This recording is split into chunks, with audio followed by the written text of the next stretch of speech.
সেনা ভীতু, ওনাকে দেখে ভয় পাই গেছে। উনি তার মানে কি রাক্ষসী? উনি কি বলতে যাচ্ছেন? ওনাকে দেখে ভয় কেন সেনা পাবে? সেনা পালিয়ে গেছে এই কথাটা যদি উনি বলেন, তাহলে সেনাকে তিনি অপমান করছেন। সেনা হয়তো জানে এই মুখ্যমন্ত্রী ওখানে গিয়ে কি একটা কাপড় মানে কাণ্ড করবেন, হয়তো দেখা যাবে কাপড় চোপড় ছিঁড়ে একটা সিন ক্রিয়েট করে সেনার বিরুদ্ধেই একটা শ্লীলতাহানির অভিযোগ তুলে দেবেন। সেনা সেই কারণে হয়তো মান সম্মান বাঁচাতে দূরে গেছে একটা মুখ্যমন্ত্রীকে দেখে। এটা চরম অপমানকর একটা অপবাদ সেনার ব্যাপারে। হয়তো সেনা ওনার সম্মান রক্ষাতে বা নিজের সম্মান বাঁচাতে সেনা হয়তো একটু দূরে সরে গেছে। তাহলে কি সেনা ফোর্ট উইলিয়াম ছেড়ে পালিয়ে গেছে, পশ্চিমবাংলার ছেলে পালিয়ে গেছে? আর যদি উনি বলেন এত ওনার সাহস, এত ওনার প্রতাপ, তাহলে উড়িষ্যায় আমার বাঙালি ভাই মার খাচ্ছে, উনি গিয়ে উড়িষ্যাকে একটু ঠান্ডা করে দেন, উনি গুজরাটকে ঠান্ডা করে দেন, উনি রাজস্থান হরিয়ানাকে ঠান্ডা করে দেন, দিল্লিতে গিয়ে উনি ঠান্ডা করে দেন, যাতে বাঙালিরা ওখানে নিশ্চিন্তে বসবাস কাজকর্ম করতে পারে। একই ইস্যুতে যেই বলছেন, তাহলে একই ইস্যুতে মমতা বন্দ্যোপাধ্যায় আন্দোলন করবেন, আর সেই ইস্যুতে আমরা আন্দোলন করলে আমাদের মেরে জেলখানায় পুরে দেবে। কত হাজার ছেলে জেল খেতে মিথ্যা কেসে ফেসে আছে। তাহলে কি মনে হয় মমতা বন্দ্যোপাধ্যায় অরিজিনাল আন্দোলন? ওটা লোক দেখানি আন্দোলন। বাংলা তথা ভারতবর্ষকে ফ্যাসিস্ট শক্তি থেকে মুক্ত করব। দিল্লিতে নরেন্দ্র মোদীর একটা ফ্যাসিস্ট শক্তি চলছে, এখানে মমতা বন্দ্যোপাধ্যায়ের একটা ফ্যাসিস্ট শক্তি কাজ করছে। এরা কোনো আইন, সংবিধান, আদালত কিচ্ছু মানে না। এরা গুন্ডা বাহিনী পুষেছে, পুলিশকেও গুন্ডা বাহিনীতে পরিণত করেছে। তোলাবাজি করা এদের মূল কাজ। গরিব মানুষের অধিকার কেড়ে নিচ্ছে, স্কুলগুলো বন্ধ করছে, স্কলারশিপগুলো বন্ধ করে দিচ্ছে, মদের ঠেক বাড়াচ্ছে। এইটা ভারতবর্ষ আমরা চাইনি। অতএব এর থেকে আমাদেরকে মানুষকে মুক্ত করতে হবে। ওয়াকফ নিয়ে যদি উনি প্রকৃত সিরিয়াস থাকতেন, তাহলে বিধানসভায় একটা বিল পাস হওয়ার প্রস্তাব পাস করে কেন উনি সুপ্রিম কোর্টকে জানালেন না, লোকসভাকে জানালেন না যে বাংলার মানুষ চায় না? কেন উনি সময় থাকতে সুপ্রিম কোর্টে গিয়ে একটা কেস করলেন না? যখন 250-300 কেস হয়ে গেছে তখন উনি লোক দেখানি কেস করতে গেছেন। মানে 250 কেস হওয়ার পর 251টা কেস হলে কিছু ফারাক পড়বে না, তখন উনি মহুয়া মৈত্রকে পাঠিয়ে গিয়ে একটা উনি কেস করছেন। আর ওনার যেটা সব থেকে বড় প্রবলেম, আজকে উনি আমাদের কেন গ্রেফতার করছেন, কেন মারছেন, কেন মুর্শিদাবাদে গিয়ে বললেন যে কেউ যদি ওয়াকফ নিয়ে কথা বলে গুলোগুলি করে তাহলে আমার থেকে বড় শত্রু হবে না? এইটা কি প্রমাণ করে উনি ওয়াকফ সম্পত্তির রক্ষার পক্ষে আছেন? সব থেকে বেশি ওয়াকফ চুরি তো ওনার দলের লোকরা করেছে। আর দুলিয়ানের কাণ্ডে ওয়াকফ নিয়ে একটা মিছিল বেরিয়েছিল, আরএসএস বাহিনী তাতে আক্রমণ করলো, বিএসএফ আর পুলিশ মিলে সেইখানে এলাকা তছনছ করলো। 754 জন জেল কাটছে, তাদের কোনো বেল নেই। একতরফা মুসলিমদের অ্যারেস্ট করলেন, 237টা কেস এফআইআর হয়েছে, তাতে 6000-এর উপরে মুসলমান তাদের বিরুদ্ধে এফআইআর হয়েছে। এগুলো কি প্রমাণ করে শ্রীমতী মমতা বন্দ্যোপাধ্যায় ওয়াকফ সম্পত্তি বাঁচাতে চান? তা নয়, উনি জানেন বিল পাস হয়ে গেছে এবং উনি ভোট দিয়েছিলেন এই ক্যালকুলেশনে। হিসাব হয়ে গেছিল যে তৃণমূল যদি ভোট না দেয়, বিল পাস হচ্ছে, ওটা নীতিশ কুমার দিয়ে দেবে, চন্দ্রবাবু নাইডু দিয়ে দেবে। যদি চন্দ্রবাবু নাইডু নীতিশ না দিত, বরাবরের মতো মমতা বন্দ্যোপাধ্যায় ভোট দিত, দিয়ে ওই বিল পাস করিয়ে দিত। মমতা বন্দ্যোপাধ্যায় কি বিজেপির বিল পাস আগে করায়নি? এগুলো সবই সেটিং, এগুলো গল্প। মমতা বন্দ্যোপাধ্যায়ের অবস্থান মঞ্চে খুলে নিচ্ছে সেনা, এবং মমতা বন্দ্যোপাধ্যায় অভিযোগ করছেন সেনা আসলে বিজেপির কথা শুনে তারপরে এটা রাজনৈতিকভাবে করেছে। কিভাবে দেখছেন পারস্পরিক দুই ঘটনাকে?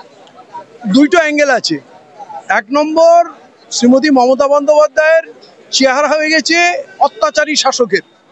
মানুষ তার প্রতি ঘৃণা উগরে দিচ্ছে এবং সিম্প্যাথি আমাদের প্রতি আছে।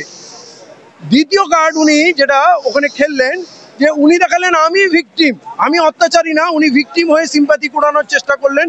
আর দ্বিতীয় পয়েন্ট প্রমাণ করতে চাইলেন যে আমার বিজেপির সঙ্গে কোনো সেটিং নেই, বিজেপি আমার শত্রু, বিজেপির বিরুদ্ধে লড়ছি, এই ব্যাপারটা আমরা খুলে দিয়েছি, মানুষ বুঝে গেছে। তাই নতুন করে এই স্টোরি ফেঁদে উনি দেখাচ্ছেন যে বিজেপি দেখো আমার প্রতি অন্যায় করছে, আমি বিজেপির বিরুদ্ধে লড়ছি।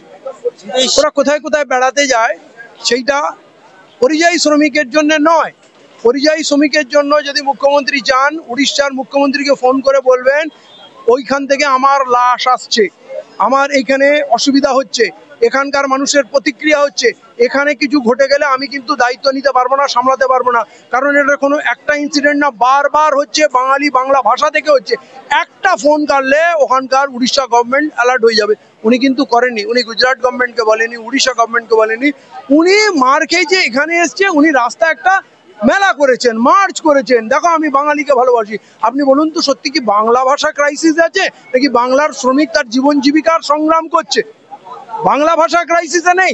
আর বাংলা ভাষায় কি বলবো, রবীন্দ্র নজরুলকে গত 15 বছরে যে হারে বিক্রি করেছে, লিটারালি উনি রবীন্দ্র নজরুলের নাম নিয়ে নিয়ে বিক্রি করে দিয়েছেন, তাদের নামগুলোকে কলুষিত করেছেন, এবং উনি ওই এপাং ওপাং ঝপাং করে সাহিত্য পুরস্কার নিয়ে বাংলা ভাষাটাকে উনি কলঙ্কিত করে দিয়েছেন। উনি কি বাংলা ভাষা নিয়ে লড়বেন? এখানে বাংলা ভাষার লড়াই হচ্ছে না, বাঙালির লড়াই হচ্ছে, বাংলার অধিকার লড়াই, বাঙালির জীবন জীবিকার লড়াই। তারা মারছে, বাঙালিকে কাজ দেবে না।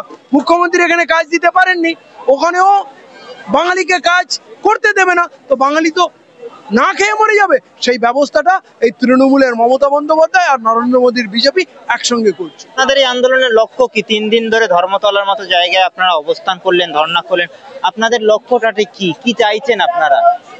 আমরা বাংলার মুক্তি চাই, ভারতবর্ষের পিছিয়ে পড়া 90% মানুষের মুক্তি চাই।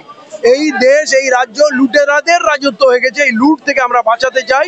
যেখানে শিক্ষার স্কলারশিপ বুঝে গেছে, যেখানে মানুষের কাছে চাকরি নেই, রোজগার নেই, সরকারি সব সম্পত্তি বিক্রি হয়ে গেল, মাথায় শুধু আমাদের দেনা, স্কুল কলেজ ইউনিভার্সিটি থেকে টিচার গায়েব হয়ে যাচ্ছে, মদের টেক বাড়ছে, এই যে লুট। এবং শ্রম আইন যেটা, সেইটাকে লেবার অ্যাক্ট তুলে দেওয়া হয়েছে, মানুষকে কৃতদাসের মধ্যে কাজ করানো হচ্ছে, তার কোনো সুরক্ষা নেই, 200-300 টাকা তার রোজগার। এতে এই জিনিসপত্রের যা ঊর্ধ্বমুখী দাম, তাতে বাঁচা সম্ভব নয়। করোনা পিরিয়ডে ভুল ভ্যাকসিন খাইয়ে 47 লক্ষ মানুষকে এক প্রকার তারা হত্যা করেছে, না জানি আরো কত মানুষ এর প্রভাবে মারা যাবে। তাহলে এই সময় আমাদের দেশকে রক্ষা করতে হবে। এই আন্দোলন 4-5টা ইস্যুর উপরে তৈরি হয়েছে, কিন্তু মানুষের যে অপার সমর্থন আমরা দেখতে পাচ্ছি, আবেগ দেখতে পাচ্ছি। আমরা পুরো বাংলায় যাব, জেলায় জেলায় যাব, এবং বলে রাখি শ্রীমতী মমতা বন্দ্যোপাধ্যায় আমাদের ব্রিগেড করতে দেয়নি, আমরা এবারে প্রতি জেলায় একটা করে ব্রিগেড করব। মানুষ সেরকমই সাড়া দিচ্ছে। আর জেলায় জেলায় গিয়ে কি করবেন? তৃণমূলের ভোট কেটে, সংখ্যালঘু ভোট কেটে বিজেপিকে যাতে ক্ষমতায় আনতে পারে সেই ব্যবস্থা পাকা করবেন আপনারা? এখানে সংখ্যালঘুর বিষয় আসছে না, আমাদের যে দাবিগুলো আছে আগামী দিনে আরো দাবি ইনক্লুড হবে, সেটা বাংলার মানুষের দাবি। আপনি বলুন মুখ্যমন্ত্রী সংখ্যালঘু, আমরা কোথায় সংখ্যালঘু? আমরা তো 90% মানুষ। এই যে কোলভিল, সাঁওতাল, মুন্ডা, কামতাপুরি, শেরশাবতী, মুসলিম, বাউরি সমাজ, হেলা সমাজ, বাগদি সমাজ, এই যত সমাজ আছে, এটা 90% মানুষ আমরা। আমাদের ডিএনএ টেস্ট করে দেখবেন, আমরা মূল নিবাসী, আমরা ভারতীয়।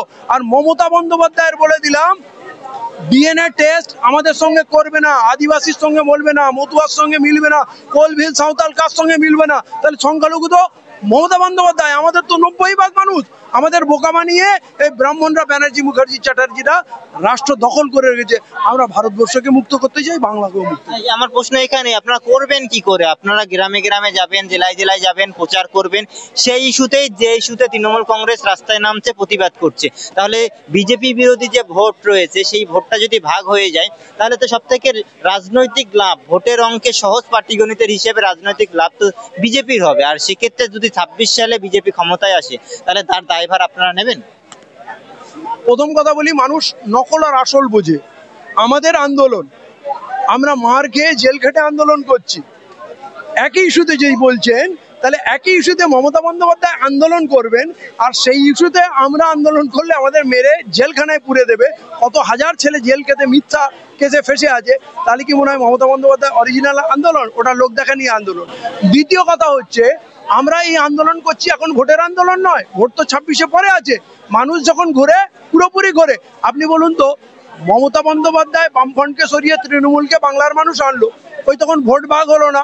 বামফ্রন্টকে রাতারাতি ছেড়ে পুরোপুরি তৃণমূলে চলে গেল। এই বাংলা মানুষকে আপনি বিশ্বাস করেন না? এরা রাতারাতির তৃণমূলকে ধুয়ে মুছে নতুন শক্তির সৃষ্টি করে দেবে, এবং সেটাই হতে যাচ্ছে। আপনারা তাহলে 294টা আসনে আপনারা যে বিভিন্ন সংগঠন রয়েছেন, গণসংগঠন, রাজনৈতিক দল, সবাই মিলে জোট করে, নতুন আর একটা জোট, চতুর্থ জোট করে, তাহলে কি আপনারা 294টা আসনেই প্রার্থী দেবেন? আমরা এখন বাংলাকে এক করার কাজে নেমেছি। বাংলার মানুষ ভয়ে আতঙ্কে ঘরে কুকুরে আছে, কথা বলতে পারছে না। তার ভয় ভাঙানো, তার লড়াই করে তাকে কাছে আনার লড়াই। যখন আমরা পূর্ণ শক্তি পেয়ে যাব, সমাজের সর্বস্তরের মানুষকে এক করে নেব, তখন আপনি কাকে কোথা থেকে দাঁড় করাচ্ছেন কোনো মানে রাখবে না। আমাদের এই জোট তখন 294টা সিটেই বিজয়ী হবে। আমরা এখন ইলেকশন নিয়ে কথা বলছি না, ভাবছিও না। কে কোথা থেকে দাঁড়াবে এই নিয়ে কোনো আলোচনা নেই। বাংলার মানুষকে নির্ভয়ে এক জায়গায় দাঁড় করানোর এখন আন্দোলন হচ্ছে, সেইটা আগে আমরা করব, তারপরে ইলেকশনের কথা।